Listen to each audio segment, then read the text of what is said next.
హబక్కూక్ 2 tables Bible స్టడీలో ఇది 39వ presentation. మన అంశము ఎండ్ ఆఫ్ అడ్వెంటిజం, అడ్వెంటిస్టుల ముగింపు. ప్రార్థన చేసుకుని వాక్యాన్ని ప్రారంభించుకుందాం.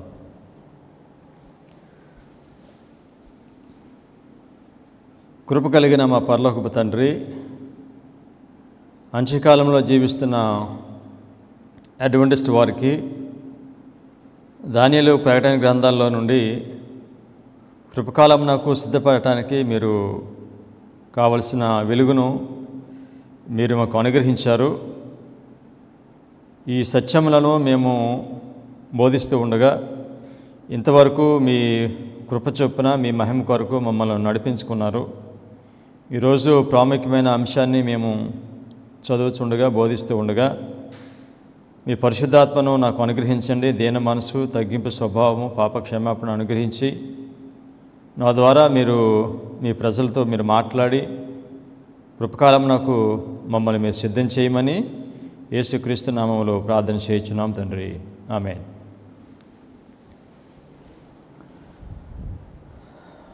దానియేలు గ్రంథము రాజ్యములు లేచుట, రాజ్యములు కూలిపోవుట గూర్చి మనకు తెలియచేస్తుంది. అదేవిధంగా సంఘములు లేచుట, సంఘము మరలా పడిపోవుట. Rise of nations and fall of nations, rise of churches and fall of churches. దాని గురించి దానియేలు గ్రంథం మనకి తెలియచేస్తుంది. దానియేలు గ్రంథము ప్రాముఖ్యంగా సెవెంత్ డే అడ్వెంటిస్ట్ సంఘం యొక్క ప్రారంభం గురించి, దాని యొక్క ముగింపును గూర్చి ఈ గ్రంథము ద్వారా దేవుడు మనతో మాట్లాడుతున్నాడు. ఈ గ్రంథము ద్వారా దేవుడు సంఘమునకు అదేవిధంగా లోకమునకు హెచ్చరికలు పంపిస్తున్నాడు. దానియేలు గ్రంథము మొదటి అధ్యాయము మొదటి దూత వర్తమానము, రెండవ అధ్యాయము రెండవ దూత వర్తమానము, మూడవ అధ్యాయము మూడవ దూత వర్తమానము అని గత కార్యక్రమంలో మనం నేర్చుకున్నాం. ఈ మూడు దూతల వర్తమానము క్రీస్తు శకము 1798లో ప్రారంభమై 1844లో ముగిసింది. అనగా దానియేలు మొదటి 3 అధ్యాయాల్లో ఉన్న చరిత్ర 1798 నుండి 1844 వరకు. ఈ 46 సంవత్సరాల్లో దేవుడు ఈ లోకమునకు చివరి హెచ్చరిక వర్తమానం పంపించడానికి సెవెంత్ డే అడ్వెంటిస్ట్ సంఘాన్ని దేవుడు లేపాడు. అయితే సంఘం యొక్క ప్రారంభము మనకు తెలిస్తే దాని యొక్క ముగింపు ఎలా ఉంటుందో మనకి తెలుస్తుంది. దానియేలు గ్రంథము 4వ అధ్యాయము దేవుడు సంఘమునకు ఇచ్చిన ఈ సత్యములను వారు తృణీకరించడము ప్రారంభించడం మనము దానియేలు గ్రంథము 4వ అధ్యాయంలో చూస్తాము. 1863 సంవత్సరం నుండి 1989 సంవత్సరం ఈ మధ్యకాలంలో దేవుడు పునాది సత్యములను, ఫౌండేషనల్ ట్రూత్స్ అడ్వెంటిస్ట్ సంఘానికి ఇచ్చాడు. అవి 1843 చార్ట్ మీద ఉన్నాయి, అదేవిధంగా 1850 చార్ట్ మీద ఉన్నాయి. వాటిని 1863 నుండి తృణీకరించడము ప్రారంభించాము. దానిని మనం ఏమని చెప్తామంటే దేవుడు ఆయన ప్రజలను చెదరగొట్టాడు, సత్యములను వారు తృణీకరించారు. తర్వాత 5వ అధ్యాయము, దానియేలు గ్రంథం 5వ అధ్యాయము ఏం తెలియచేస్తున్నానంటే దేవుడు మరల ఆయన ప్రజలను వెనుకకు రమ్మని, పురాతన మార్గములకు రమ్మని దేవుడు 5వ అధ్యాయం ద్వారా తెలియచేస్తున్నాడు. 1989 సంవత్సరంలో మీరు పురాతన మార్గములకు రమ్మని దేవుడు చెప్పాడు. సెప్టెంబర్ 11, 2001లో ఆ యొక్క వర్తమానము శక్తి పొందింది. అయితే ఈ వర్తమానము 1989 సంవత్సరంలో వచ్చింది. 2001 సెప్టెంబర్లో అది శక్తి పొందింది. అడ్వెంటిస్ట్ వారు దేవుడిచ్చిన ఈ పురాతన మార్గంలోకి రండి అనే వర్తమానాన్ని వారు తృణీకరించారు. పురాతన మార్గంలోకి రండి అనే వర్తమానాన్ని మనము దానియేలు గ్రంథం 5వ అధ్యాయంలో చూస్తాము. అదే మెనే టెకేలు ఫర్ సీన్. వీటిని తులములలో లెక్కిస్తే ఇది 126 వస్తుంది. చిన్నమ్మలో లెక్కిస్తే ఇది 2520 వస్తుంది. అనగా 126 సంవత్సరంలో ఈక్వల్ టు 25-20. సెవెంత్ అడ్వెంటిస్ట్ వారు 25-20 ప్రవచనాన్ని వారు తృణీకరించారు. వారు ఇచ్చిన వెనకకు రమ్మని దేవుడు పిలుస్తున్నప్పుడు వారు తృణీకరిస్తే దాని యొక్క పర్యవసానము, దాని యొక్క అంతం ఏమిటంటే అడ్వెంటిస్ట్ యొక్క ముగింపును మనము చూస్తాము. దానియేలు గ్రంథం 5వ అధ్యాయంలో ఇచ్చిన వర్తమానాన్ని అడ్వెంటిస్ట్ వారమైన మనము తృణీకరించాము. దీని గురించి మిసెస్ వైట్ ఈ స్టేట్మెంటు చెప్పారు. Review and Herald, July 5, 1906. Now comes the word that I have declared, that I have never declared. New York is to be swept away by a tidal wave. This I have never said. I have said as I looked at the great buildings going up there, story after story, what a terrible scenes will take place when the Lord shall arise to shake terribly the earth. Then the words of Revelation 18:1-3 will be fulfilled. మనము ప్రవచన ఈ చరిత్రలో మనం ఎక్కడ ఉన్నామనంటే దానియేలు గ్రంథం 5వ అధ్యాయంకు 6వ అధ్యాయంకు మధ్యలో ఉన్నాము. అదేవిధంగా దానియేలు గ్రంథం 11వ అధ్యాయము 40వ వాక్యమునకు 41వ వాక్యమునకు మధ్యన మనము ఉన్నాము. మిసెస్ వైట్ ద్వారా దేవుడు మనకి ఏం తెలియచేస్తున్నారంటే అమెరికా దేశంలో ట్విన్ టవర్స్ కూలిపోయినప్పుడు ప్రకటన గ్రంథము 18వ అధ్యాయం 1-3 వరకు నెరవేరుతాయని చెప్పింది. కనుక ఆ ట్విన్ టవర్స్ కూలిపోయినప్పుడు 2001లో ప్రకటన 18వ అధ్యాయం 1-3 వరకు ఉన్న వచనాలు నెరవేరాయి. దీనిలో మిసెస్ వైట్ రాస్తున్నారు, the Lord shall arise to shake terribly the earth. భూమిని దేవుడు ఆయన కదిపేస్తాడు అని దీనిలో ఉంది. చాలామంది ఈ వాక్యాన్ని ఏమని వారు వివరణ ఇస్తున్నారంటే ఈ యొక్క భూమిని దేవుడు కుదిపేయటము లేకపోతే దాన్ని వణికించడం అనేది ఆఖరి 7 తెగుళ్ళకి సూచనగా ఉంది అని అన్నారు. అది వాస్తవం కాదు. ఎందుకనంటే మిసెస్ వైట్ చెప్పారు ఆ ట్విన్ టవర్స్ కూలిపోయినప్పుడు ప్రకటన 18వ అధ్యాయం 1-3 నెరవేరుతుందని చెప్పారు. అది ఒక 7 తెగుళ్ళు అయితే కనుక మనకి 2001లో 7 తెగుళ్ళు రావాలి. కనుక ఇది దాని గురించి మాట్లాడటం లేదు. అనగా ద లార్డ్ షల్ అరైజ్, దేవుడు నిలబడతాడు అని అంటే దాని అర్థం ఏమిటంటే నిలబడటం అనేది దేనికి సూచనగా ఉందంటే చేంజ్ ఆఫ్ డిస్పెన్సేషన్. ఒక పనిని దేవుడు చేస్తూ ఆ పనిని ముగించి వేరే పని చేయటం ప్రారంభించినప్పుడు ఆయన లెగిస్తాడు. కనుక చేంజ్ ఆఫ్ డిస్పెన్సేషన్ ఏమిటంటే 1844 సంవత్సరంలో చనిపోయిన ఆ మృతులకు నీతిమంతులకు తీర్పు తీర్చడం ప్రారంభమైంది.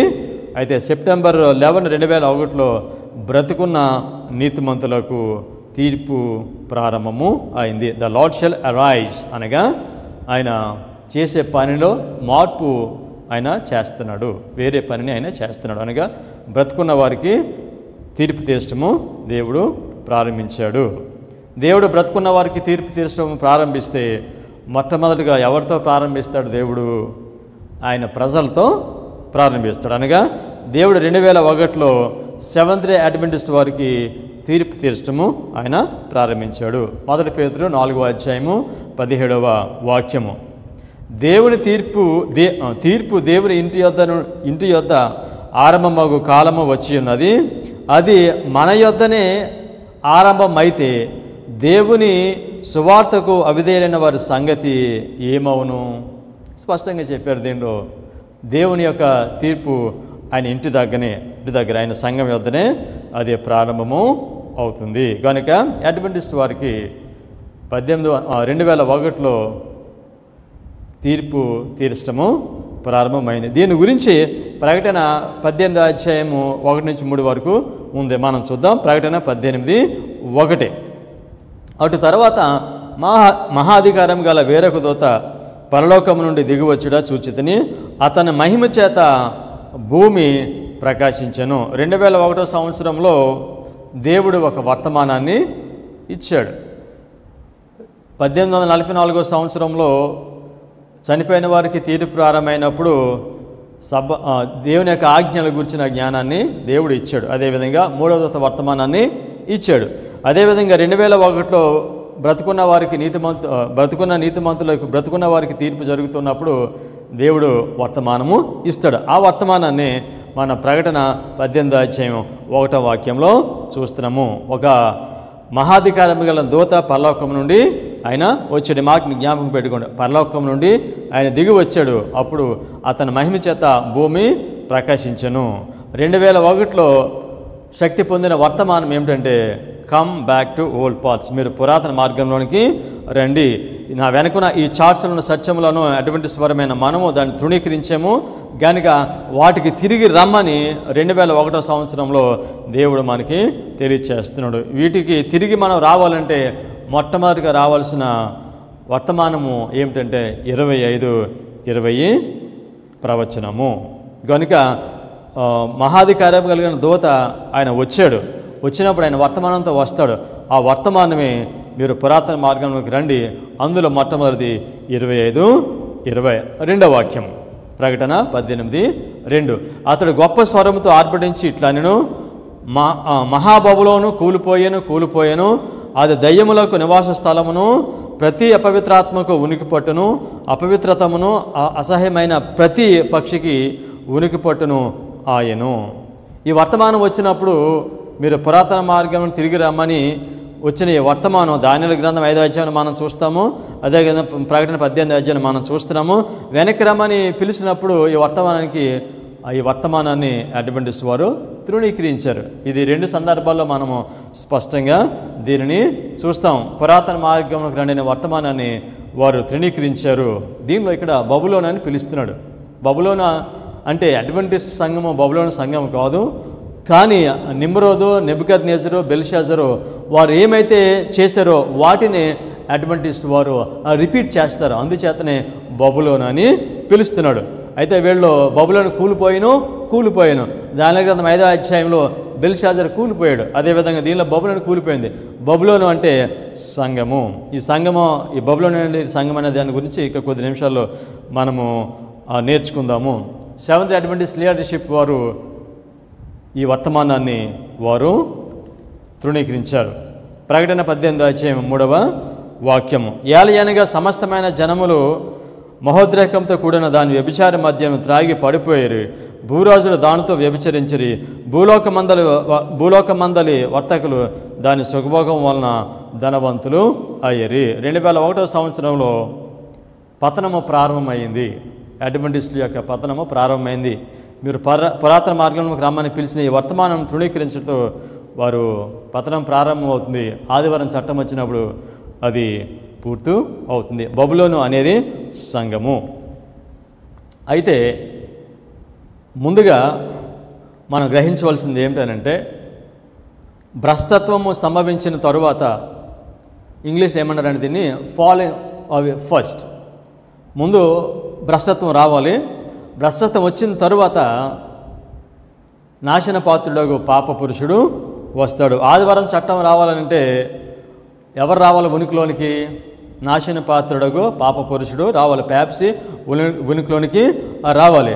ఎప్పుడైతే అడ్వెంటిజము దీనిని తృణీకరిస్తుందో అప్పుడు వారు పడిపోతారు. పడిపోయిన తర్వాత పైకి వచ్చేది ఏమిటంటే నాశన పాత్రుడు పాప పురుషుడు వస్తాడు. 2వ తెస్సలోనికీయులకు రాసిన పత్రిక 2వ అధ్యాయము 3వ వచనము. మొదట భ్రష్టత్వం సంభవించి నాశన పాత్రుడు పాప పురుషుడు బయలుదేరితేనే కానీ ఆ దినము రాదు. మొదట భ్రష్టత్వం సంభవించి, ఫాలోయింగ్ అవే ఫస్ట్ అని ఇంగ్లీష్లో ఉంటుంది. ముందు భ్రష్టత్వం వస్తే అప్పుడు ఎవరు వస్తారు? నాశన పాత్రుడు పాప పురుషుడు. నాశన పాత్రుడు పాప పురుషుడు అంటే ఎవరు? ప్యాపసీ. అది అడ్వెంటిస్ట్ వారికి అందరికీ చాలా స్పష్టంగా తెలిసిన సత్యమే. సో కనుక ఇప్పుడు దీనిలో అంటున్నాడు మొదట భ్రష్టత్వము సంభవించి, ముందు పడిపోవాలి. దానియేలు గ్రంథం 5వ అధ్యాయము, ప్రకటన 18వ అధ్యాయంలో వర్తమానం వస్తే వర్తమానం తృణీకరిస్తే ఏమవుతుంది? కూలిపోవటము జరుగుతుంది. బెల్షాజరు కూలిపోయినట్లుగా మనం స్పష్టంగా అక్కడ చూస్తున్నాము. కూలిపోయిన తర్వాత ఏం జరుగుద్ది? ఆ దినము రాదు. ఏ దినము? యేసుక్రీస్తు రెండో రాకడ. యేసుక్రీస్తు రెండో రాకడకు ముందు ఏం జరగాలి? కృపకాలము ముగించబడాలి. కనుక ముందు పడిపోవాలి దేవుని సంఘము, ప్రస్తుతంలోకి పడిపోవాలి. దాని తర్వాత పేపసీ ఉనికిలోనికి వస్తుంది.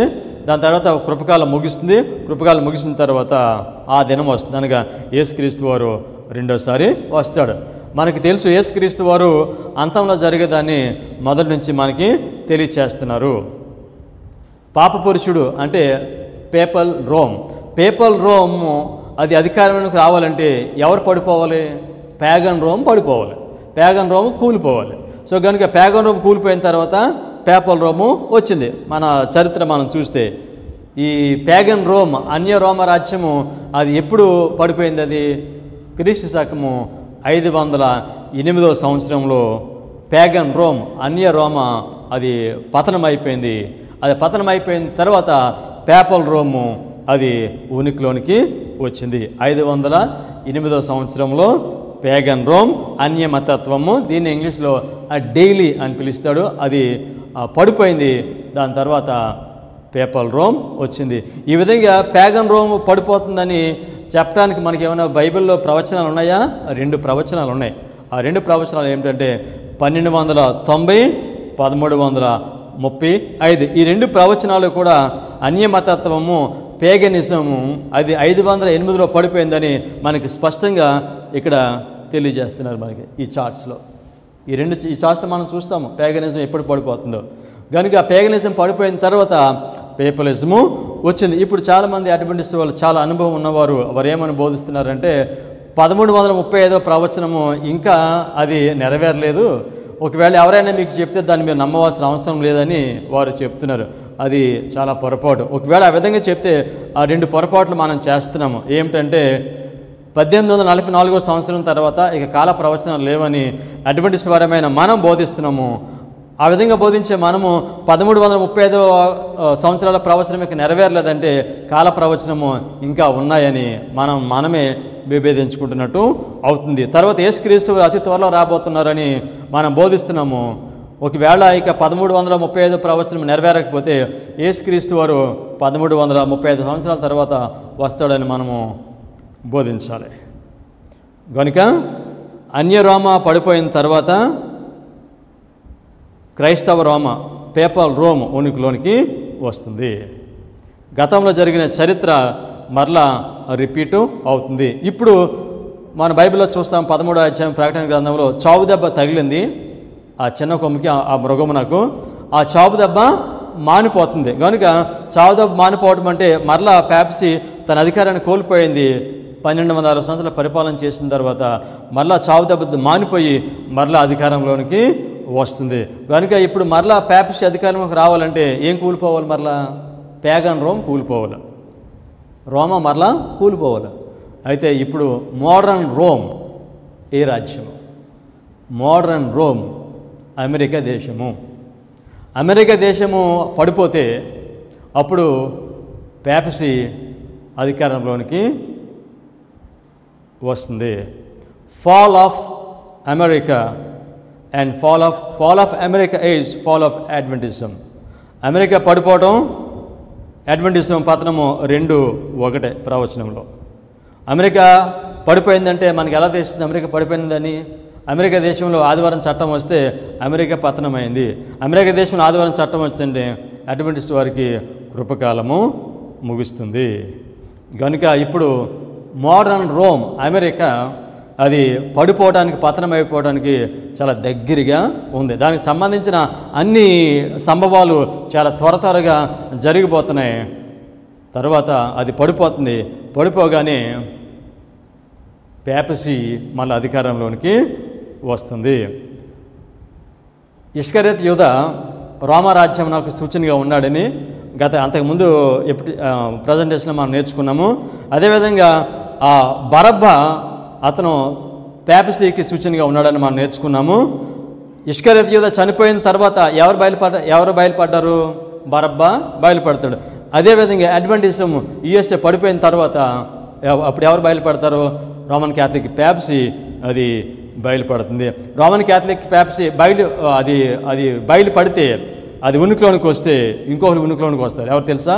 1,44,000 మంది. అమెరికా దేశం పతనం కాక మునుపు, అడ్వెంటిజం పడిపోక మునుపు ఒక వర్తమానము సంఘమునకు ప్రకటించడం జరుగుతుంది. ఆ వర్తమానమే come back to old paths. మీరు పురాతన మార్గంలోనికి రండి, మీరు తిరిగి పురాతన మార్గం రండి అని బోధించే వర్తమానము మనల్ని ఎక్కడికి తీసుకుని వెళ్తుందంటే మృగమునకు ప్రతిమ దగ్గరికి తీసుకుని వెళ్తుంది. మనము ఈ పురాతన మార్గంలోకి వస్తే మనకి ఇమేజ్ ఆఫ్ ద బీస్ట్, ఈ మృగమునకు ప్రతిమ ఏ విధంగా అది ఏర్పడుతుందో దాని గురించి మనము తెలుసుకుంటాము. మృగమునకు ప్రతిమ అంటే అర్థం ఏమిటంటే సంఘము ప్రభుత్వము రెండు ఒకటి అవటము. దాని గ్రంథం 2వ అధ్యాయం చూస్తాం. మనము ఒక ప్రతిమను చూస్తాము. ఆ ప్రతిమ పాదములు కొంత మట్టితోని ఇనుముతోని చేయబడి ఉంది. ఈ మట్టి ఇనుము రెండు దేనికి సూచనగా ఉన్నాయంటే మట్టి సంఘమునకు సూచనగా ఉంది, ఇనుము ప్రభుత్వమునకు రాజ్యమునకు సూచనగా ఉంది. ఈ రెండు కలుసుకోవటము మృగమునకు ప్రతిమ. ఈ రెండు కలుసుకుంటే మృగమునకు ప్రతిమ అంటే ఆదివారము చట్టము. ఈ రెండు కలిస్తే సంఘము ప్రభుత్వము ఈ రెండు కలిస్తే దాని వలన ఉత్పన్నమయ్యేది శాసనము ఉత్పన్నమవుతుంది. ఈ శాసనం ఉత్పన్నం అయినప్పుడు దేవుని ప్రజలకు హింస అది కలుగుతుంది. కనుక గమనించండి, సంఘము ప్రభుత్వము ఆ రెండు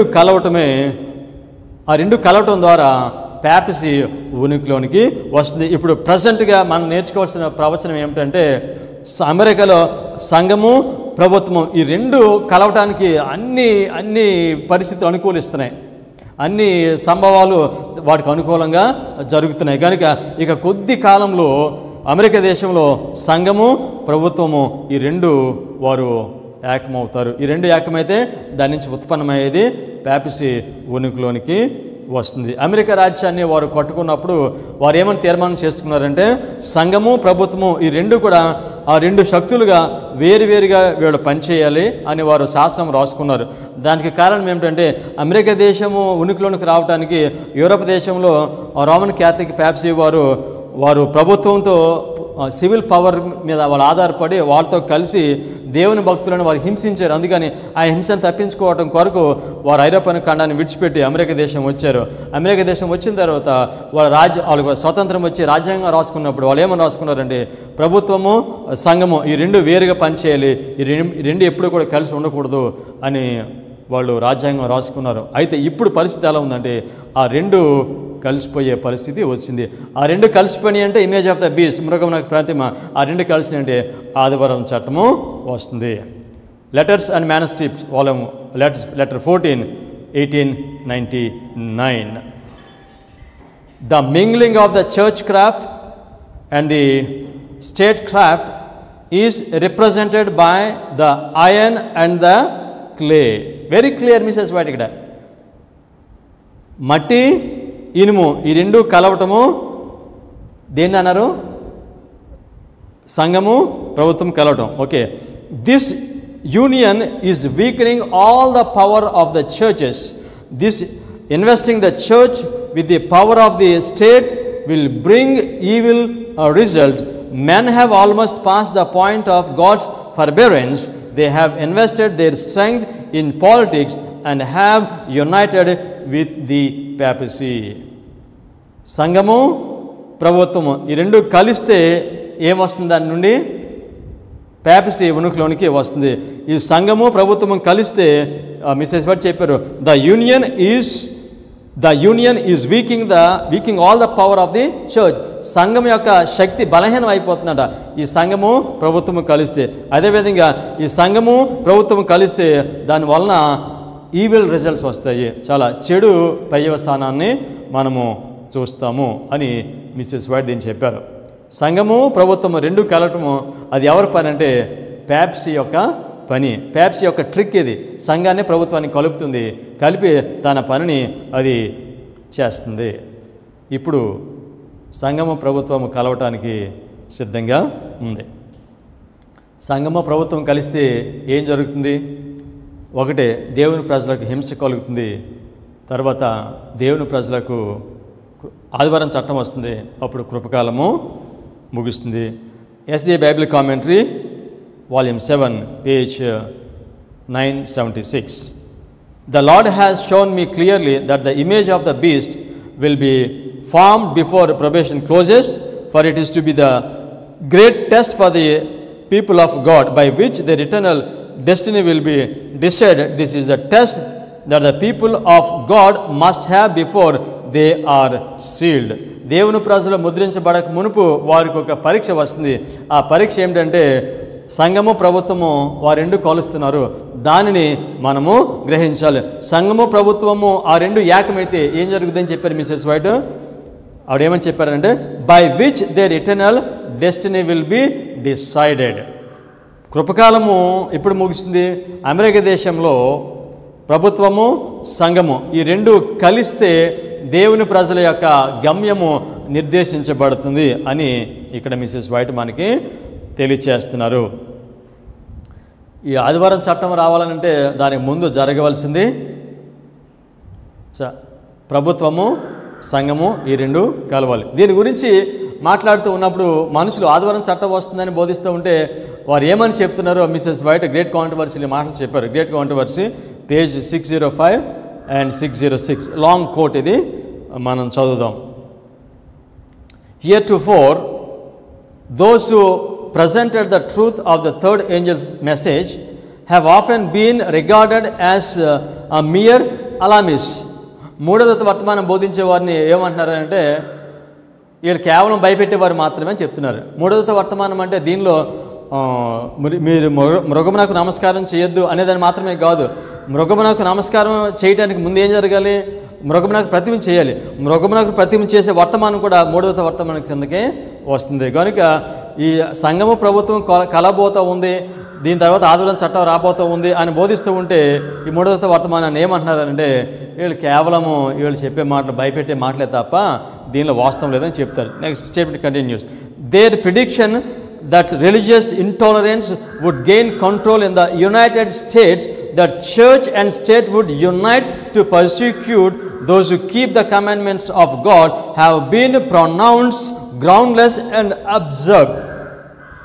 ఏమంటున్నారంటే అమెరికా దేశంలో సంఘము ప్రభుత్వము రెండు కలుస్తాయి, కలిసిన తర్వాత వాళ్ళు దేవుని ఆజ్ఞలు గైకొనే ప్రజలను వారు శిక్షిస్తారు అని చెప్తుంటే ఈ బోధన అంటున్నారు అసలు ఈ విధంగా చెప్పే మాటకి అసలు ఏ మాత్రం ఆధారం లేదు, ఇదంతా కూడా అబద్ధము అని మనుషులు దాన్ని అంటున్నారు.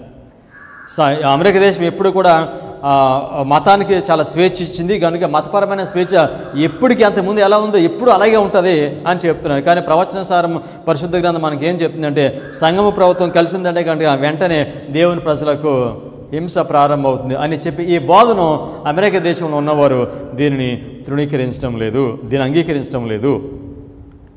Statement continuous. In every generation God has sent his servants to rebuke sin both in the world and in the church, but the people desired smooth things spoken to them, and the pure unvarnished truth is not acceptable. అన్ని కాలాల్లో దేవుడు సంఘమునకు అదేవిధంగా ప్రభుత్వమునకు కావలసిన వర్తమానాన్ని హెచ్చరికలను ఆయన పంపిస్తూనే ఉన్నాడు. అయితే దేవుడు పంపించే వర్తమానములను ఆ దేవుని ప్రజలు అంగీకరించడం లేదు. కారణం ఏమిటంటే వారికి చాలా స్మూత్ టీచింగ్స్ కావాలి. అయితే unvarnished truth is not accept. Unvarnished truth అంటే ఎటువంటి పోత పూయకుండా ఉన్నట్టుగా చెప్పటం. వార్నిష్డ్ అంటే ఉన్నట్టుగా చెప్పటం. సో కనుక అన్వార్నిష్డ్ ట్రూత్ వారికి చెప్తూ ఉంటే దాన్ని అంగీకరించట్లేదు. వాళ్ళకి ఎటువంటి టీచింగ్స్ కావాలంటే స్మూత్గా ఉండే టీచింగ్స్, వారికి చెవులకి ఇంపుల్గా ఉన్న బోధ వారికి కావాలి. కానీ మూడో దూత వర్తమానం అటువంటిది కాదు. దీనిలో ఏమి కలపరిగా ఉన్నట్టుగానే వర్తమానం చెప్తారు కనుక ఈ వర్తమానాన్ని మనుషులు అంగీకరించడం లేదు. Statement continues. The message of the third angel will be proclaimed. The Lord will work through humble instruments leading the minds of those who consecrate themselves to his service.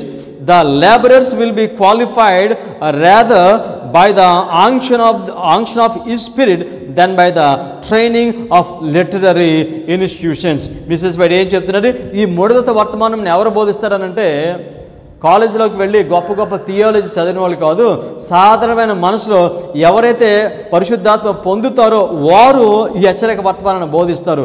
అయితే ప్రపంచమంతా, లోకమంతా అడ్వెంటిస్ట్ వారు అందరూ కూడా గ్రేట్ స్కాలర్స్ వైపు చూస్తున్నారు. ఈ వర్తమానం బోధించి మేము నమ్మాలంటే ఈ అడ్వెంటిస్ట్ సంఘంలో ఉన్న గ్రేట్ స్కాలర్స్ బోధిస్తే మేము నమ్ముతాము అని వాళ్ళు దీన్ని తృణీకరిస్తారు. Mrs but very clearly says the labourers will be qualified rather by the unction of his spirit than by the training of literary institutions. యూనివర్సిటీస్లోనూ కాలేజీలో చదువుకుని థియాలజీ చదువుకుని బోధించేవారు దీనిని బోధించరు. ఎవరు పరిశుద్ధాత్మ పొందిన వారు, అతి సామాన్యమైన వారు ఈ వర్తమానాన్ని బోధిస్తారు. సంఘము ప్రభుత్వం కొలవబోతుంది, కలిస్తే దానివల్ల ప్యాప్స్ ఉనికిలోనికి వస్తుంది, అడ్వెంటిస్ట్ వారికి కృపకాలం ముగిస్తుంది అని బోధించేవారు అతి సాధారణమైన మనుషులు. Statement continues. The sins of Babylon will be laid open. ఎక్కడ చూసి వాక్యాన్ని మనం ప్రకటన 18వ అధ్యాయము 2-3 వాక్యాలు చూసాం. The sins of Babylon will be laid open. Babylon అంటే దేనికి సూచనగా ఉంది? సంగమనకు సూచనగా ఉంది. Statement continues. The fearful results of enforcing the observance of the church by civil authority, the inroads of spiritualism, the stealthy but rapid progress of the papal power. సంఘము ప్రభుత్వం కలిస్తే దానివల్ల ఏం ఉత్పన్నం అవుతుందని చెప్పారు? The rapid progress of papal power. పేపర్స్కి అధికారం వస్తుందంట. ఆ రెండు వేరువేరుగా పనిచేస్తే దానికి అధికారం లేదండి. ఆ రెండు కలిస్తే దానికి అధికారం వస్తుంది పేపర్స్కి. అందుకని ఆ రెండింటిని కలపడానికి ఆయన ప్రయత్నము చేస్తాడు. Statement continues. All will be unmasked by the solemn warnings. The people will be stirred. Thousands upon thousands will listen who have never heard words like this. In amazement they hear the testimony that Babylon is what? Babylon is the church. What church it is? Babylon is a church fallen because of her errors and sins, because of her rejection of truth sent to her from heaven. ఎందుకు ఇది Babylon అని దేవుడు పిలుస్తున్నాడు? ఈ యొక్క సంఘమునకు దేవుడు వర్తమానం పంపించాడు. ఎక్కడి నుంచి పంపించాడు? From heaven. ఎప్పుడు పంపించాడు చెప్పండి? 9/11 2001లో దేవుడు వర్తమానం పంపించిన సంఘమునకు దాన్ని తృణీకరించింది. అందుకే దీన్ని ఏమని పిలుస్తున్నాడు? బబులోన్ అని పిలుస్తున్నాడు. సో అడ్వెంటిస్ట్ సంఘం బబులోన్ కాదు, అయితే దాని యొక్క క్యారెక్టరిస్టిక్స్ని ఇది రిపీట్ చేస్తుందండి. ప్రకటన 18వ అధ్యాయము 1 నుంచి 3 వరకు ఉన్న దానిలో ఉన్న సంఘము అది అడ్వెంటిజం. వచ్చిన వర్తమానాన్ని వారు తృణీకరించారు. ఎప్పుడు వచ్చిన వర్తమానం? 2001లో వచ్చిన వర్తమానాన్ని వారు తృణీకరించారు. సో మనం ఆదివారం చట్టం అమెరికాలో రాబోతుందని మనం చూస్తున్నాము. ఆదివారం చట్టం అమెరికాలో వచ్చిన తర్వాత ఈ చట్టం ఇంకెక్కడికి వెళ్తుంది? లోకమంతా వెళ్తుంది. ఆదివారం చట్టం వచ్చే పొలము, ఫీల్డ్, మొట్టమొదటి ఫీల్డ్ ఏమిటి? అమెరికా దేశం. అమెరికా దేశంలో ఆదివారం చట్టం వచ్చిన తర్వాత ఇది లోకమంతా కూడా వెళ్తుంది. Statement continuous. 2 ఆదివారం చట్టాలు ఉన్నాయి. 2 Sunday laws. Statement same statement continues. As the controversy extended into new fields and the minds of the people are called to God's downtrodden law, Satan is astir. The power attending the message will only madden those who profess it. The clergy will put forth almost superhuman efforts to shut away the light lest it should shine upon their flocks. The church appeals to the strong arm of civil, and in this work Papists and Protestants unite. ఆదివారం చట్టం America దేశం వచ్చిన తర్వాత దేవుడు 144,000 మందిని ఆయన లేపుతాడు. వారు 3వ వర్తమానం వారు బోధిస్తారు. బోధించినప్పుడు ఈ వర్తమానాన్ని నిలిపివేయటానికి సంఘము, అమెరికా ప్రభుత్వము వాళ్ళు మరలా కలుస్తారు. ఏ సంఘము? ప్రపంచంలో ఉన్న ప్రొటెస్టెంట్స్ అందరూ కూడా ప్యాపసీతో కలుస్తారు. యూనివర్సల్ సండే లా. ఇదే ఒకే స్టేట్మెంట్లో మిసెస్ అమెరికా దేశంలో వచ్చే ఆదివారం చట్టం గురించి మాట్లాడారు. అదేవిధంగా ప్రపంచమంతా వచ్చే ఆదివారం చట్టం గురించి మాట్లాడారు. ఈ బ్యాక్గ్రౌండ్తో మనం ఇప్పుడు దానియేలు గ్రంథము 6వ అధ్యాయానికి వెళ్ళాలి. దానియేలు గ్రంథం 5వ అధ్యాయం ఏమిటి? Fall of Adventism. ఎందుకనగా 4వ అధ్యాయంలో ఈ చార్ట్స్ బేస్డ్ ట్రూత్స్ని మనం తృణీకరించాము, మనం విశ్లేషించాము వాటిని. సో కనుక 5వ అధ్యాయం వెనక్కి రమ్మని పిలుస్తున్నాడు. 5వ అధ్యాయం వెనక్కి వచ్చిన వాళ్ళు వస్తారో, ఇంకా రాని వాళ్ళు రారు. అయితే లీడర్షిప్ ఆఫ్ అడ్వెంటిజం వీటిని తృణీకరిస్తుంది. 5వ అధ్యాయం తృణీకరిస్తే తర్వాత ఏం జరుగుతుంది? 6వ అధ్యాయంలో ఆదివారం చట్టము వస్తుంది. దానియేలు గ్రంథము 6వ అధ్యాయము ఆదివారం చట్టం గురించి మాట్లాడుతుంది. దానియేలు గ్రంథము 6వ అధ్యాయములో దానియేలు ఉంటాడు. ఈ దానియేలు 1,40,000 మందికి సూచన. ఆదివారం చట్టము రాక మునుపు 1,44,000 మంది దేవుడు సమకూర్చుకుంటాడు. దేవుడు వారిని పైకి ఎత్తుతాడు. ఈ చరిత్ర అంతా కూడా, ఈ ప్రవచనం అంతా కూడా దానియేలు గ్రంథము 6వ అధ్యాయంలో ఉంది. ఇంతవరకు నేను చెప్పిందంతా కూడా ఎక్కడ ఉందో తెలుసండి? దానియేలు గ్రంథము 6వ అధ్యాయంలో ఉంది. దానియేలు 6వ అధ్యాయము 1-3 వరకు. తన రాజ్యమంతటి పైన అధిపతులుగా ఉండుటకై 120 అధిపతులను నియమించుటకు దర్యావేషునకు ఇష్టమాయను. వారిపైన 3 ప్రధానులుగా నియమించెను. ఆ 3లో దానియేలు ముఖ్యుడు. దానియేలు ఏం చేస్తున్నాడు ఇక్కడ? దర్యావేషు ఆయన పైకి ఈజ్ లిఫ్టింగ్ అప్. 120 మంది ప్రధానులను అధిపతులను ఏర్పాటు చేసుకున్నాడు. వాళ్ళని పరిపాలించడానికి 3 ప్రధానులను ఏర్పాటు చేసుకున్నాడు. వీళ్ళందరి పైన ఎవరిని పెట్టాడు? దానియేలుని పైన పెట్టాడు. 1,44,000 పైకి ఎత్తాడు. ఆదివారం చట్టం వచ్చినప్పుడు ఎవరిని దేవుడు పైకి ఎత్తాడు? 1,44,000 మందిని దేవుడు పైకి ఎత్తాడు. పైకి ఎత్తినప్పుడు లోకమంతా మనం చూస్తారో వాళ్ళు ఏమవుతుంది? వాళ్ళు దేవుని ప్రజలను, ఇతర సంఘాలు ఉన్నవారిని వారు ఆకర్షిస్తారు.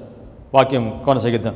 రాజునకు నష్టము కలగకుండానట్లు ఆ అధిపతులు తప్పకుండా వీరికి లెక్కలు చెప్పవలనని ఆజ్ఞ ఇచ్చెను. ఈ దానియేలు అతి శ్రేష్టమైన బుద్ధి గలవాడై ప్రధానుల్లోనూ అధిపతుల్లోనూ ప్రఖ్యాతి నొంది ఉండను కనుక రాజ్యం అంతటి మీద అతన్ని నియమింపవలనని రాజు ఉద్దేశించెను. రాజు దానియేలుని హెచ్చించాడు పైకి. 1,44,000 మంది వారు పైకి ఎత్తబడతారు ఆదివారం చట్టం వచ్చినప్పుడు. దానియేలు దానికి సూచనగా ఉన్నాడు. ఈ విధంగా 1,44,000 మంది పైకి ఎత్తబడతారు, లోకాన్ని ఆకర్షిస్తారు అని మనకి పరిశుద్ధ గ్రంథంలో చాలా చోట్ల మనకి రాయబడింది. దీని గురించి మిసెస్ వైట్ ఇచ్చిన దేవుని వాక్యాల్ని మనం చదువుదాం. యెషయా 5వ అధ్యాయం 26వ వాక్యం. యెషయా 5వ అధ్యాయం 26వ వాక్యము. ఆయన దూరముగానున్న జనములను పిలుచుటకు ధ్వజము నెత్తును. ధ్వజము ఎన్సైన్ అంటారు ఇంగ్లీష్లో. 1,44,000 మంది ఆయన దూరముగా ఉన్న జనములను పిలుచుటకు ధ్వజము నెత్తును. భూమి అంతము నుండి వారిని రప్పించుటకు ఈలగొట్టును. మెసేజ్ ఈలగొట్టును. ఇదిగో వారు త్వరపడి వేగముగా వచ్చుచున్నారు. 1,44,000 మంది ఆదివారం చట్టం వచ్చినప్పుడు, వారు ఎత్తబడినప్పుడు, వారు బోధించినప్పుడు ఏం జరుగుతుంది? భూమి అంతం నుండి పిలుస్తాడు. ఎవరిని? Other sheep. నా గొర్రెలు ఇతర గొర్రెలు అన్నారు. ఇతర గొర్రెలను పిలవటం కొరకు దేవుడు 1,44,000 మందిని ఆయన ఎత్తాడు. ఈ 1,44,000 మంది వారు 3వ దూత వర్తమానం బోధించినప్పుడు వీళ్ళతో ఈ 1,44,000 మందితో ఎవరు కలుస్తారనంటే 11th అవర్ వర్కర్స్ అని మిసెస్ వైట్ చెప్పారు. 11th hour workers. వీళ్ళు ఎవరంటే నాన్ అడ్వెంటిస్, 7th అడ్వెంటిస్ వరకు కాకుండా దేవుని ప్రజలు అన్ని సంఘాల్లో ఉన్నారు. వారందరినీ కూడా వీళ్ళు ఆకర్షిస్తారు. అప్పుడు వాళ్ళు కూడా వీళ్ళతో పాటు జాయిన్ అయ్యి వీళ్ళందరూ పెద్దకేక వర్తమానాన్ని వీరు బోధిస్తారు. ఈ పెద్దకేక వర్తమానం మనం ఎక్కడ చూస్తాం? దానియేలు గ్రంథము, ప్రకటన గ్రంథము 18వ అధ్యాయము 18వ అధ్యాయం 4వ వాక్యంలో మనం చూస్తాం. 1-3 వరకు ఏంటో మిడ్ నైట్ క్రై మెసేజ్, 4వ వాక్యం నుండి లౌడ్ క్రై మెసేజ్. తర్వాత వాక్యం చదువు. యెషయా 18:3. పర్వతముల మీద ఒకడు ధ్వజమెత్తినప్పుడు లోక నివాసులైన మీరు భూమి మీద కాపురముండు మీరు చూడుడి, బాకా ఊదినప్పుడు ఆలకించుడు. బాకా అంటే ఏంటి? ట్రంపెట్. బాకా ఊదినప్పుడు మీరు వాళ్ళు ఎవరు ఊతారు? బాకా ఊదేది ఎవరంటే 1,44,000 మంది. వారు ఊదినప్పుడు మీరు ఆలకించమని ఇక్కడ చెప్పాడు. ఈ 1,44,000 మంది ఎవరు? సెవెంత్ డే అడ్వెంటిస్ట్ సంఘంలో ఉన్న దేవుని ప్రజలు. మీరు తిరిగి పురాతన మార్గం రమ్మని బోధించినప్పుడు దాన్ని అంగీకరించిన ప్రజలు. ఈ 1,44,000 మంది వారు సెవెంత్ డే అడ్వెంటిస్ట్ సంఘంలో నుంచి సమకూర్చబడ్డ వారు. వీరే మిసెస్ వాటి అంటారు స్పిరిచువల్ టెంపుల్. వీళ్ళు చివరి హెచ్చరిక వర్తమానాన్ని లోకమంతడికి ఇస్తారు. జకర్యా 9:16 నా జనులు యెహోవా దేశంలో కిరీట మందలి రత్నము వలె నున్నారు గనుక కాపరి తమ మందను రక్షించినట్లు వారి దేవుడైన యెహోవా ఆ దినమును వారిని రక్షించును. కాపరి తన మందను రక్షించినట్టు. ఎన్ని మందలు ఉన్నాయి దేవునికి? 2 మందలు ఉన్నాయండి. 2 flocks. ఒకటి నా గొర్రెలు అంటాడు, రెండోది నా దొడ్డవి కాని గొర్రెలు అని పిలుస్తాడు. కనుక ముందు ఆయన గొర్రెలను సమకూరుస్తాడు. ఆయన గొర్రెలను సమకూర్చిన తర్వాత ఈ గొర్రెలు ఇంకో గొర్రెల్ని సమకూరుస్తాయి. వీళ్ళని ఏమని పిలిచారని చెప్పాం? 11th hour Christians. ఈ విధంగా వేరే గొర్రెలను పిలవటానికి దేవుడు ఏం చేయాలి? 1,44,000 మందిని ఆయన పైకి ఎత్తాలి. ఇప్పుడు ఆ 1,44,000 మందిని పైకి ఎత్తే పని జరుగుతుందండి. ఇప్పుడు వాళ్ళని సమకూర్చుకునే పని జరుగుతుంది. వాళ్ళు సమకూర్చడం అయిపోయిన తర్వాత వాళ్ళని పైకెత్తే పని జరుగుతుంది. ప్రస్తుతము అది జరుగుతుంది. దానియేలు 6:4-5 అందుకు ఆ ప్రధానులు అధిపతులను రాజ్యపాలన విషయంలో దానియేలు మీద ఏదైనా ఒక నింద మోపాలని ఉండి తగిన హేతువు కనిపెట్టుచుండిరి. కానీ దానియేలు నమ్మకస్తుడై ఏ నేరమైనను ఏ తప్పైనను చేయవాడు కాడు గనుక దానియేలులో తప్పైనను ఏ లోపమైనను కనుగొనలేకపోయారు. అందుక మనుషులు అతని దేవుని పద్ధతి విషయమందే కానీ మరి ఏ విషయమందును అతనిలో లోపము కనుగొనలేమనుకోనిరి. దానియేలులో వీళ్ళు తప్పు కనుగొనడానికి ప్రయత్నం చేశారు. ఆయన చేసే ప్రభుత్వముకి చేసే పనిలో కానీ దేవుని విషయంలో కానీ ఏమీ తప్పు దొరకలేదు. ఇది ఎవరి అనుభవం తెలుసండి? ఇది 1,44,000 మంది అనుభవం.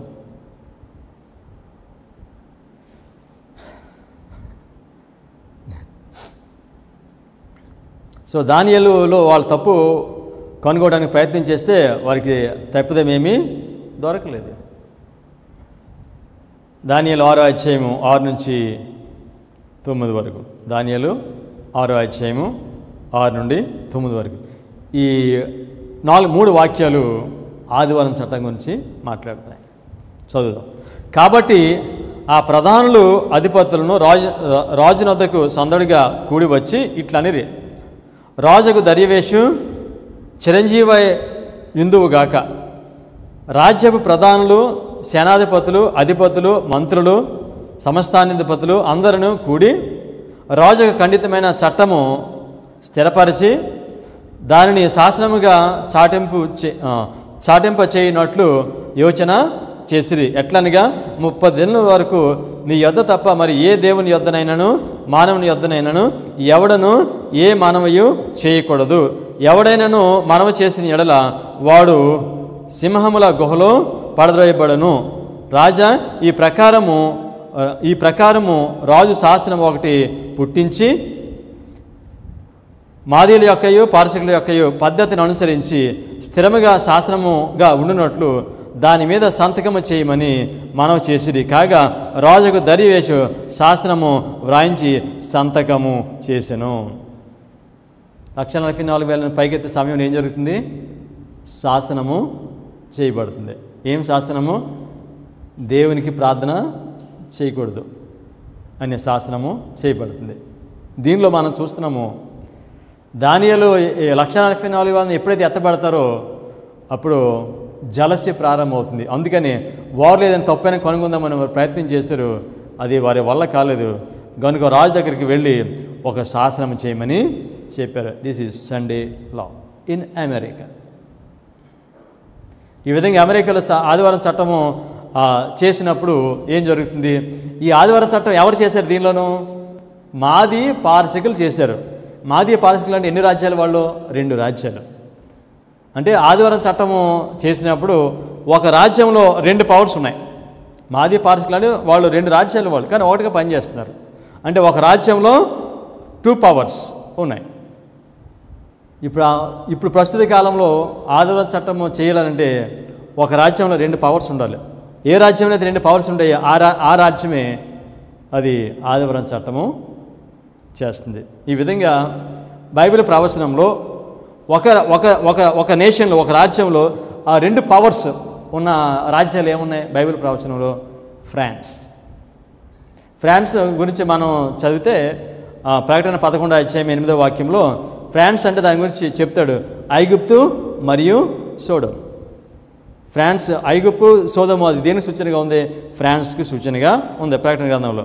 సో కనుక ఫ్రాన్స్లో 2 పవర్స్ ఉన్నాయి. అదేవిధంగా ఒకే రాజ్యంలో 2 పవర్స్ ఉన్న దేశం ఇది ఇజ్రాయెల్.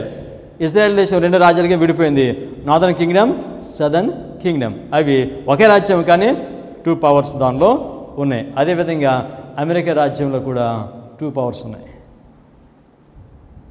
అమెరికా రాజ్యాంగం రాసుకున్నప్పుడు వాళ్ళు ఏమైనా రాజ్యాంగం రాసుకున్నారంటే సంఘము, ప్రభుత్వము, రెండు శక్తులు, ఈ 2 వేరువేరుగా పనిచేయాలి. మిసెస్ వైట్ చెప్పారు, అమెరికా దేశంలోకున్న పవర్ ఏమిటంటే, మన ప్రకటన గ్రంథం 13వ అధ్యాయం చూస్తాము, భూమిలో నుంచి ఒక జంతువు వస్తుంది పైకి, దానికి 2 కొమ్ములు ఉన్నాయి. ఆ 2 కొమ్ములు ఏమిటంటే రిపబ్లికనిజం, ప్రొటెస్టెంటిజం. రిపబ్లికనిజం అంటే అది స్టేట్, ప్రొటెస్టెంటిజం అంటే అది చర్చ్. ఈ 2 పవర్స్ అని చెప్పారు. ఈ 2 పవర్స్ అమెరికా దేశం యొక్క అభివృద్ధికి రహస్యం ఏమిటంటే ఆ 2 కొమ్ములు అని చెప్పారు. సో కనుక అమెరికా దేశంలో ఎన్ని పవర్స్ ఉన్నాయి? 2 powers, church and state, republicanism and Protestantism. So కనుక ఆదివారం చట్టం ఎక్కడి నుంచి వస్తుంది మనకి? మీడో పర్షియన్స్. దట్ ఈస్ మాది పారసికులు ఎవరికి సూచనగా ఉన్నారు? అమెరికా దేశమునకు వారు సూచనగా ఉన్నారు. ఈ శాస్త్రం గురించి, ఆదివారం చట్టం గురించి, ఆదివారం చట్టం అంటే మనం ప్రకటన గ్రంథంలో చూస్తాము, లేకపోతే దాని గ్రంథంలో చూస్తాము, కానీ దీని గురించి వేరే గ్రంథాల్లో కూడా ఉన్నాయి. మిసెస్ వైట్ చెప్పిన ఆ వాక్యాలు, ఆదివారం చట్టం గురించి ఇచ్చిన వాక్యాలని మనం చదువుతాం. యెషయా 10వ అధ్యాయము 2వ వాక్యము. యెషయా 10వ అధ్యాయం 2వ వాక్యము. తల్లిదండ్రులు లేని వారిని కొల్లపెట్టు కొనవలననియు కోరి న్యాయ విమర్శ జరిగింపకుండా దరిద్రులను తొలగించుటకును నా ప్రజల్లోని బేదల న్యాయమును తప్పించుటకును అన్యాయపు విధులను విధించే వారికి బాధకరమైన శాసనములను వ్రాయించే వారికి శ్రమ. బాధకరమైన శాసనములు వ్రాయించే వారికి శ్రమ. It is talking about Sunday law. Mrs White quote చేశారు ఈ వర్స్ని. తర్వాత జెఫన్యా 1వ అధ్యాయం 14 నుంచి 18 వరకు ఆదివారం చట్టం గురించి మాట్లాడుతూ ఈ వాక్యాన్ని కూడా మిసెస్ వైట్ కోట్ చేశారు. ఇది కూడా దాని గురించి మాట్లాడుతుంది. యెహోవా మహాదినము సమీపమాయను, యెహోవా దినము సమీపమై అతి శీఘ్రముగా వచ్చుచున్నది. ఆలకించుడి, యెహోవా దినము వచ్చుచున్నది. పరాక్రమ శూలురు మహారోదనము చేయుదురు. ఆ దినము ఉగ్రత దినము, శ్రమయు ఉపద్రవమును మహానాశనమును కొమ్ము దినము, అంధకారమును గాఢాంధకారమును కొమ్ము దినము, మేఘములను గాఢాంధకారమును కొమ్ము దినము. ఆ దినమున ప్రకారము గల పట్టణముల దగ్గరను ఎత్తైన ఆ గోపురముల దగ్గరను యుద్ధభూషణ బాకానాదము వినబడును. బాకానాదము, ట్రంపెట్ వినబడును. ఉగ్రత దినము అని చెప్పారు, మహాదినం అని చెప్పారు. ఇవన్నీ ఏం దినం తెలుసండి? ఆదివారం చట్టం. టెరిఫిక్ అనమాట ఆదివారం చట్టం. ప్రారంభం నుంచి, ఆదికాండం నుంచి చెప్తున్నాడు అంతంలో ఏమి జరగబోతుందో. 17వ వాక్యం. జనులు యెహోవా దృష్టికి పాపం చేసిరు కనుక నేను వారి మీదకి ఉపద్రవము రప్పించబోచున్నాను. వారి గుడ్డి వారి వలె నడిచెదరు, వారి రక్తము దుమ్ము వలె కారును, వారి మాంసము పెంట వలె పారవేయబడును. యెహోవా ఉగ్రత దినమున తమ వెండి బంగారములు వారిని తప్పింప లేకపోవును. యెహోవా ఉగ్రత దినం వస్తే, ఆదివారం చట్టం వస్తే మనుషులు వారి ధనం వాళ్ళు రక్షించలేదు. ఇంకా కోపాగ్ని చేత భూమి అంతయు దహింపబడును. హఠాత్తుగా ఆయన భూ నివాసులందరినీ సర్వనాశనము చేయబోవుచున్నాడు. అమెరికా దేశంలో ఆదివారం చట్టం ప్రారంభమవుతుంది. తర్వాత ఈ ఆదివారం చట్టం లోకమంతా వెళ్తుంది. ఎవరైతే ఈ చట్టమునకు వ్యతిరేక దేవుని ప్రజలను హింసించడానికి వారు ఎదురు తిరుగుతారో వారందరినీ కూడా దేవుడు నాశనము చేయబోతున్నాడు. జెఫన్యా 2వ అధ్యాయం 1-3 ఈ వాక్యం ఎందుకు చదువుతుందని తెలుసా? నేను ఆదివారం చట్టం గురించి దేవుడు బైబిల్ అంతా మాట్లాడుతున్నాడు అని తెలియచేయటం వరకు మిస్సెస్ ఈ వాక్యాలు రాశారు. అందుచేత ఈ వాక్యాలని నేను చదువుతున్నాను. జెఫన్యా 2వ అధ్యాయం 1-3 వరకు. సిగ్గుమాలిన జనులారా కూడురండి, పొట్టు గాలికి ఎగురినట్లు సమయము గతించుచున్నది. విధి నిర్ణయం కాక మునిపే, విధి నిర్ణయం అంటే గమ్యము నిర్ణయం కాక మునిపే, యెహోవా కోపాగ్ని మీ మీదకు రాక మునిపే, అంటే కృపకాలం ముగించబడక మునిపే అని చెప్తున్నాడు. ఓకే, కోపాగ్ని మీ మీద రాక మునిపే మిమ్మల్ని శిక్షించుటగా యెహోవా ఉగ్ర దినము రాక మునిపే కూడి రండి. దేశములో సాత్వికులై ఆయన న్యాయ విధులను అనుసరించి సమస్త దీనులారా యెహోవాను వెదకుడి. మీరు వెదకి వినియమగల వారై నీతిని అనుసరించిన ఎడల ఒకవేళ ఆయన ఉగ్రత దినమున మీరు దాచబడుదురు. ఆయన ఉగ్ర దినం ఏంటి? ఆదివారం చట్టము. ఆదివారం చట్టం వచ్చిన తర్వాత దేవుని ప్రజలు హింసించబడతారు కనుక ఆ సమయంలో దేవుడు వారిని కాపాడతాడని మిస్సెస్ వాడు చెప్తున్నారు. పరిశుద్ధ గ్రంథంలో అన్యాయంగా చేసిన శాసనములు ఎక్కడెక్కడైతే ఉన్నాయి బైబిల్ గ్రంథంలో అవన్నీ కూడా ఆదివారం చట్టం గురించి మాట్లాడుతున్నాయి. మళ్ళీ చెప్తాను. పరిశుద్ధ గ్రంథంలో అన్యాయపు శాసనములు చట్టములు ఎక్కడెక్కడైతే చేయబడి ఉన్నాయి బైబిల్లో అవన్నీ కూడా ఆదివారం చట్టం గురించి మాట్లాడుతున్నాం. ఒక స్టేట్మెంట్ చూద్దాం. Profits and Kings page 605. The degree that will finally go fourth against the remnant people of God will be very similar to that issued by Ahasuerus against the Jews. ఎస్తేరు గ్రంథంలో మనం చూస్తాము. ఎస్తేరు గ్రంథంలో అహష్వేరోషు యూదులందరినీ కూడా సంహరించమని ఒక శాసనము చేస్తాడు. ఆ శాసనము ఏం శాసనం అని చెప్పారు మిస్సెస్ బయట? అది ఆదివారము చట్టం.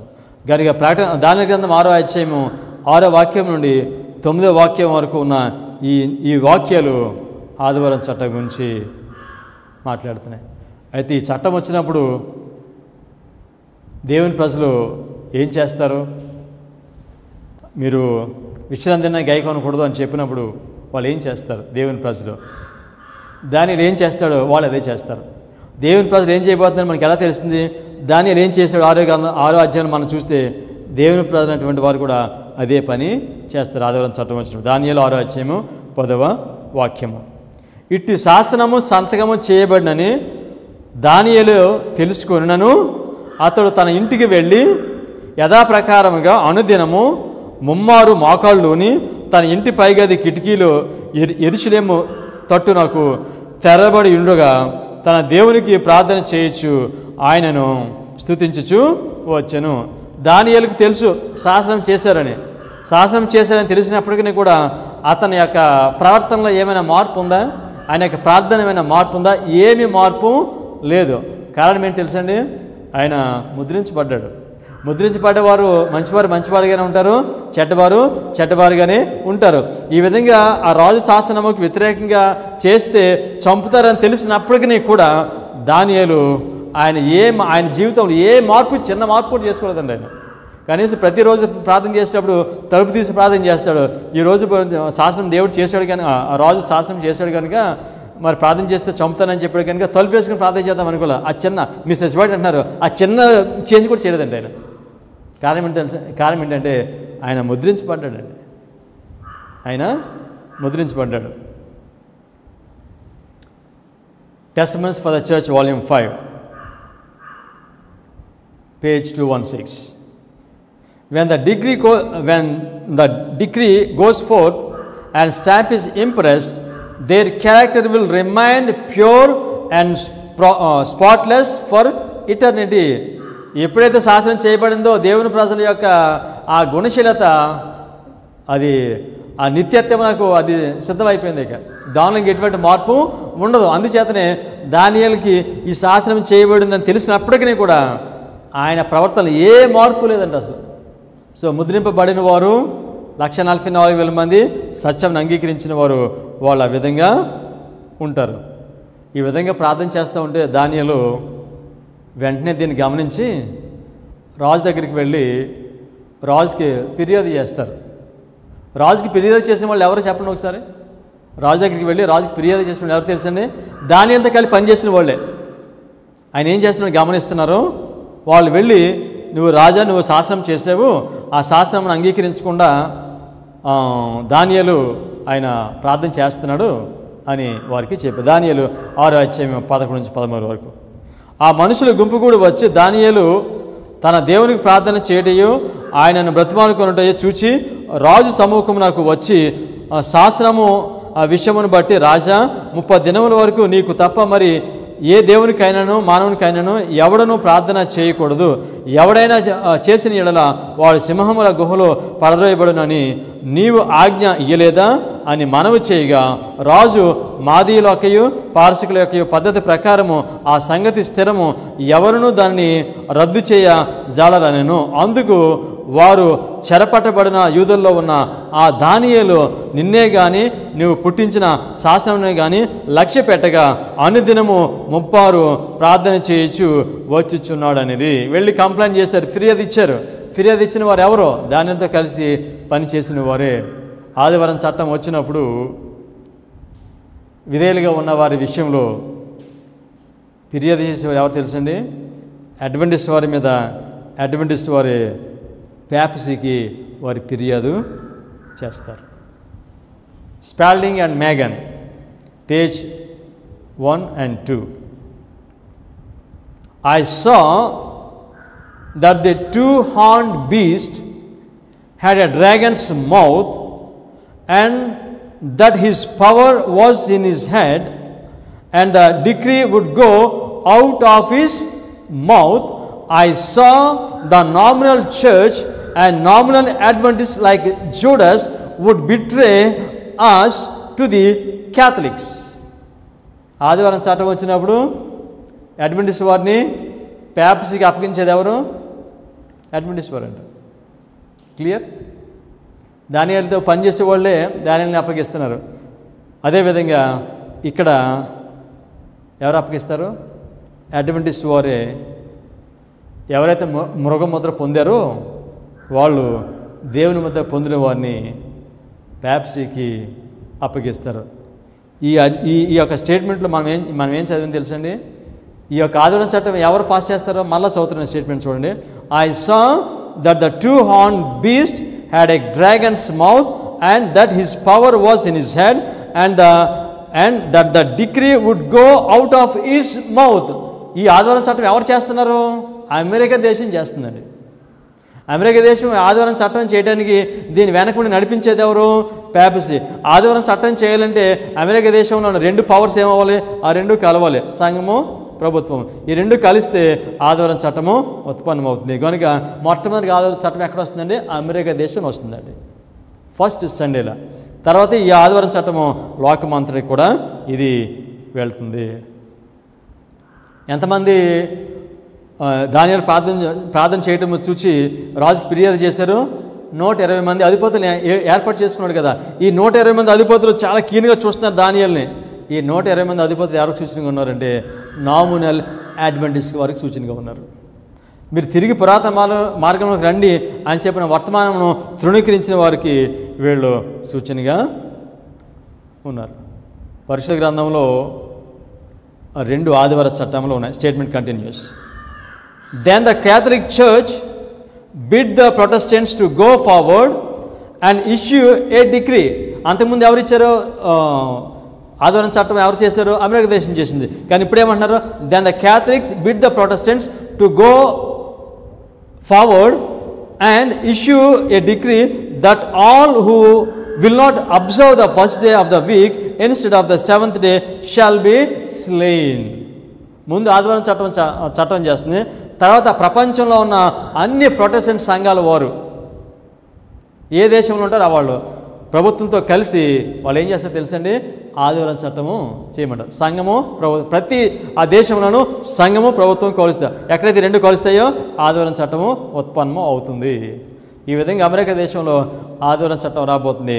దాని తర్వాత లోకమంతా కూడా ఆదివారం చట్టము రాబోతుంది. ఈ లోకమంతా ఆదివారం చట్టం వచ్చినప్పుడు దేవుని ప్రజలకు ఏమవుతుంది?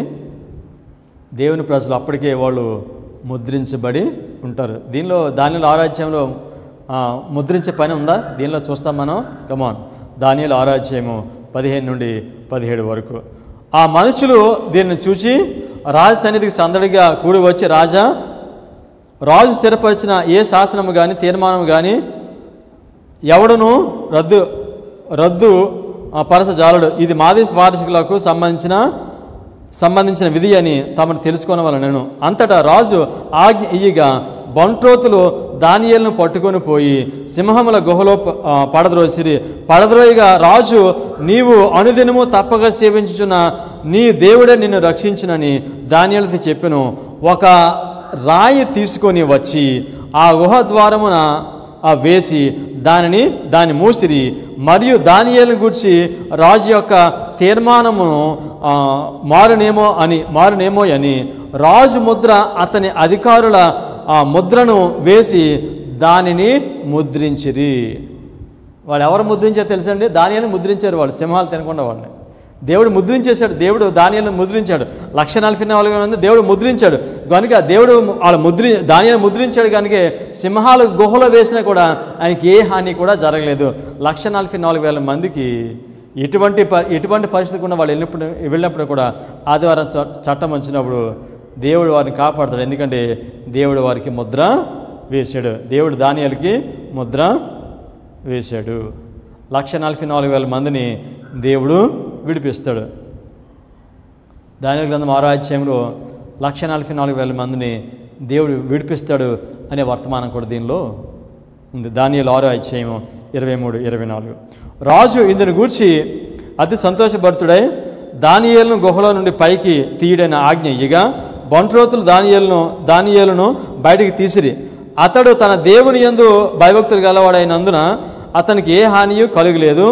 రాజు ఆజ్ఞ ఇయ్యగా దానియేలు మీద నింద మోపిన ఆ మనుషులను వారు తోడుకొని వచ్చి సింహముల గుహలో పడద్రోసిరి. వారిని, వారి కుమారులను, వారి భార్యలను పడద్రోసిరి.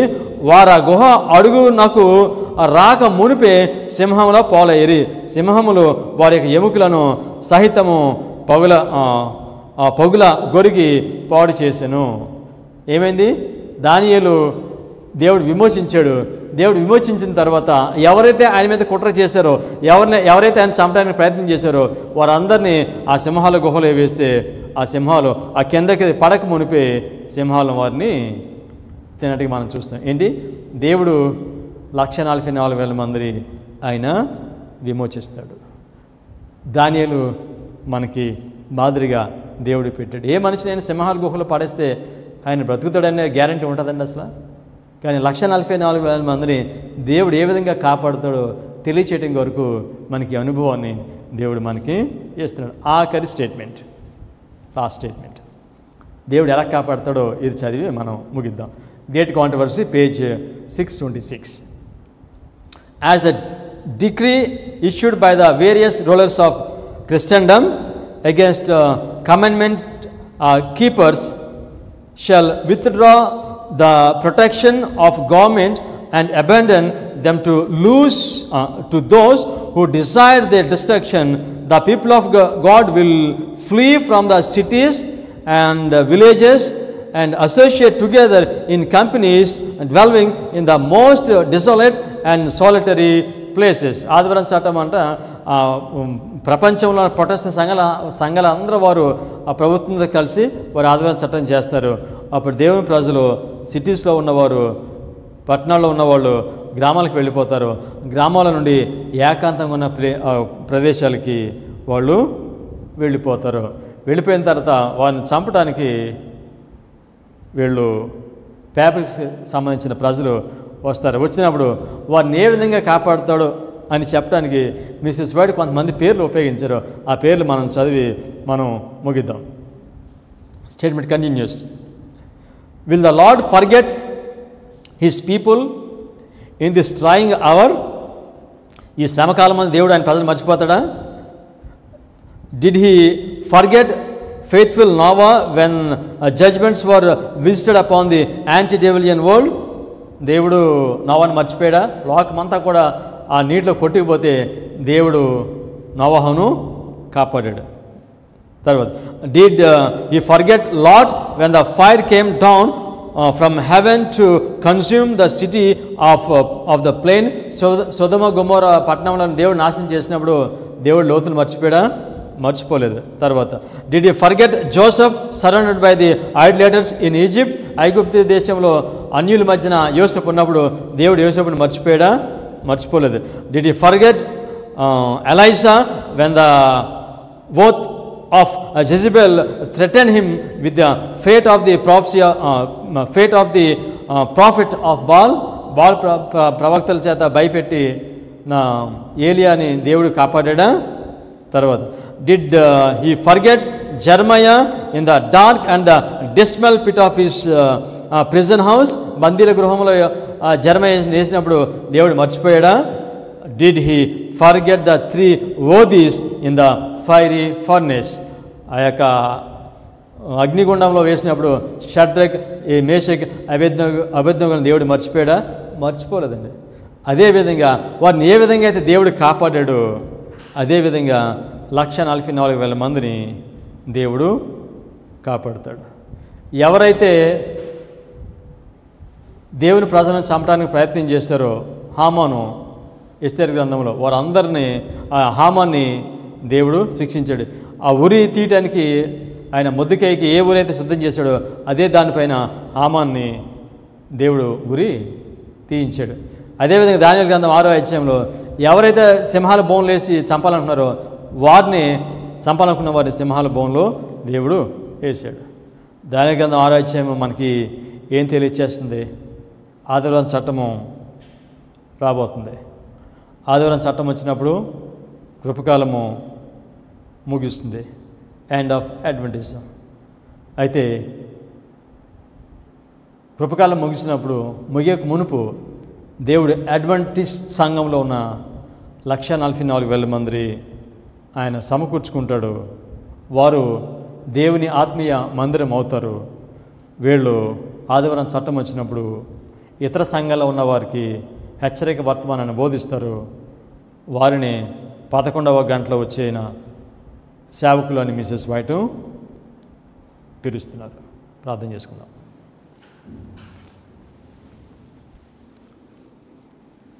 కృపగలిగిన పరలోకపు తండ్రి, పరిశుద్ధ గ్రంథంలో అంత్యకాలంలో ఏం జరగబోతున్నాయో వాటన్నిటినీ మీరు మాకు చాలా స్పష్టంగా సూటిగా పరిశుద్ధ గ్రంథం నుండి ప్రవచన సారం నుండి మీరు మాకు బయలుపరుస్తున్నారు.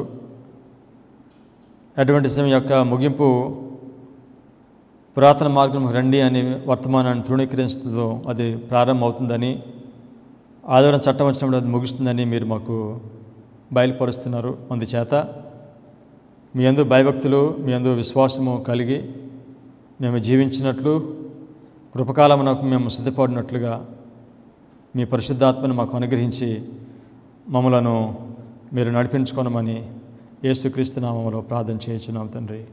ఆమేన్.